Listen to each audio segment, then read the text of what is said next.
So I'm Dr. Kuhn at Prairie Animal Hospital, and we are talking today about arthritis and our dogs and how we can treat it. Our last video was about nutraceuticals and over-the-counter stuff, and we talked about glucosamine. Adequan is technically not over-the-counter, but it's kind of like an in-between place where it's FDA approved, but it really doesn't have a whole lot of side effects. We talked about omega-3 fatty acids. We talked about B12 vitamins to help muscle building. We talked about all some food that has all of that in there, correct? So now we're going to talk about pain relief because arthritis is painful. And like when we go to the doctor, they ask us to do a pain scale 1 to 10. 1 is no pain, 10 is I can't eat, I am writhing and almost unconscious, okay? In veterinary medicine, we have a 1 to 5 scale. And 5 is I'm lateral, like I am not doing good. Your dog is not wanting to walk. That is bad. That is not arthritis 90% of the time. I am looking for something else. And maybe there is arthritis there, but at the same time, like we have gotten way past that point and we need to knock that down. The other thing is like, so most dogs come to us because their owners have noticed they're slowing down. It's hard for them to get up.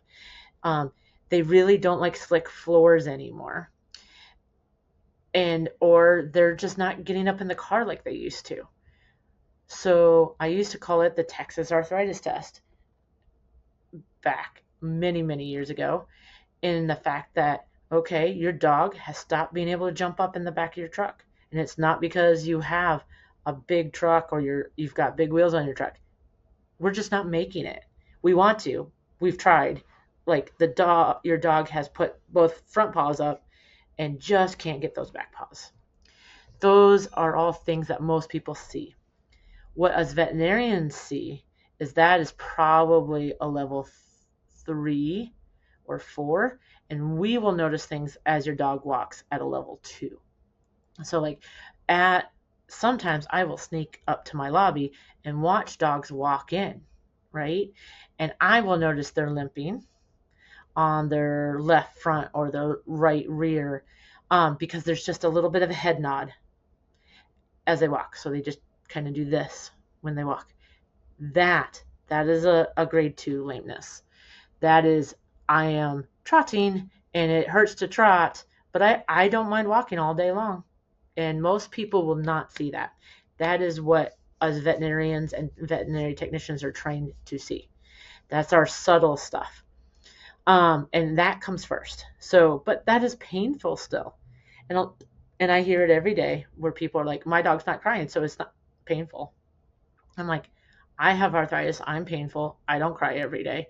If I cry, 1, no one cares. And 2, like I would cry every day. My knee hurts every day. I take ibuprofen almost every day. But I'm not going to cry about it, right? Our dogs are the same way. So we got to be a little bit better about catching this faster. So what can we do when we do start to see signs of pain, like difficulty rising, that head nod? Classically, we have used non-steroidal anti-inflammatories like meloxicam, carprofen, galliprant, and Previcox. Those are our like go-to, this will work, the pain will get cut down. Those are great. But they can cause some stress on the kidneys and liver. And if you have kidney and liver disease, sometimes we have to change our dosages based off of that. And so you do have to watch things more careful, but it does help. It helps a lot. And it can also cause ulcers in the gut. So we do recommend blood work. We do every 6 months when we have them on it. They have a new medication now from Zoetis. Okay. Zoetis is a good company. They have been pretty innovative. This medication is called Librela. Side effects of Librela. It came out now 9 months ago. is unless you're allergic to it, there's almost no side effects, almost none. There has been some reports of possible neurological disease, aka like back disease or um, worsening of cognitive dysfunction, but I'm not sure it's because of that medication. Could be we've gotten rid of the pain, so now we can see the symptoms of the other issues. It was hiding things. Or could be we feel so good, we get the zoomies, and our muscles aren't strong enough anymore to support what we think and what we want to do as a dog. And so then they get the zoomies and hurt their back. So we don't want them to go, I feel really good today, so I'm going to go hike that 10-mile hike when I haven't been walking much for the last 3 years. So there's a lot of rehab we should be doing in conjunction with Librela and our NSAIDs. Rehab is super important. Acupuncture, really good for pain control for these guys. Love it. Okay. There are some reports out on joint injections, which love joint injections, either Adequan or steroid injections into the knee. Those or the hip, whatever joint is painful. Those are great as long as there is no like cartilage chips or anything else. Helps. Some people are highly recommending platelet-rich plasma injections. There's some research that says it's good. The rehab people are saying yes, it can get expensive. And there's so much more modalities that we can use that help with that I don't do a lot of PRP. And I'm not super sure it works super great. Some veterinarians just absolutely love it. In my hands, the joint injections that are not PRP are almost as good now, and they're cheaper, like by a lot. So, in an ideal world for rehab, yeah, PRP would probably be stupendous. Um, but at the same time, we don't have to do that to get your dog comfortable. Low dose ketamine injections, weekly or monthly, also tends to take the edge off. Helps a lot. We find that in human medicine too, for arthritis or other things. So if we are looking at keeping dogs pain free, there are so many things that we can do nowadays. To recap, medication wise, non-steroidal anti-inflammatories, Adequan injections, joint injections, Librela injections, which have the least amount of side effects and work in 80% of dogs. So, like, I look at that and go, 80%. And there's no risks of anesthesia. There's nothing like that I have with PRP. Okay. After that, shockwave. Shockwave is great, especially for soft tissue and bone. I get my knee shockwaved every 6 months at my local rehab place. Love it. It is really good with rehab. Okay. Acupuncture, also very good. And not everything is the best thing for every dog. So you're definitely going to have to talk to your veterinarian. And if I'm your veterinarian, stupendous.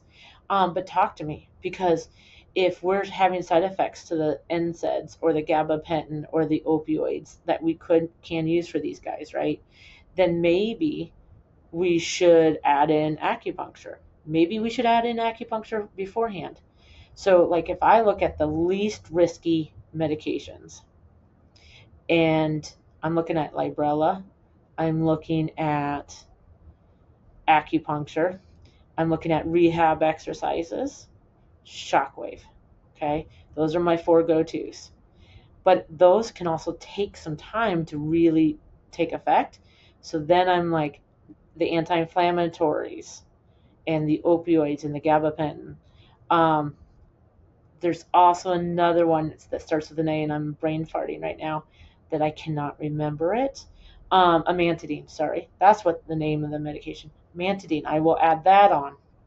Um, and so you can do all of those modalities, and sometimes it is a little bit of trial and error to figure out what is best for your dog. But I don't want anybody to ever think that there's nothing that they can do for their dog with arthritis. There's tons. We've got tons of options, and we can work within your budget and figure stuff out. Um, and we're going to do it as safe as possible, because nowadays, with so many pain options, we can get these guys to have a good quality of life that they enjoy for years out. I've got multiple 16 and 17-year-old dogs that are enjoying life and going on like 1 mile hikes once a week, and they're enjoying it. That is our goal, is to have a good life that is as enjoyable as possible. Okay. So that is great. If you have questions about any of this, because I went over a lot, don't expect you to remember everything. Give us a call, text us, email us. We will try to get back to you as soon as possible. But have a great day. Take a look at your dog today and see how they're walking, and maybe look at an old video to see how they were walking a couple years ago. And if you see a major difference, see your veterinarian today. All right? Have a great day. Let's talk to you about our next one. Oh, I don't know what I want to talk about next time. We'll figure it out. There's always, vet med is so cool and vast. There's always shit to talk about. There's always stuff to talk about that is cool and informational that can help your pets live a great and long life.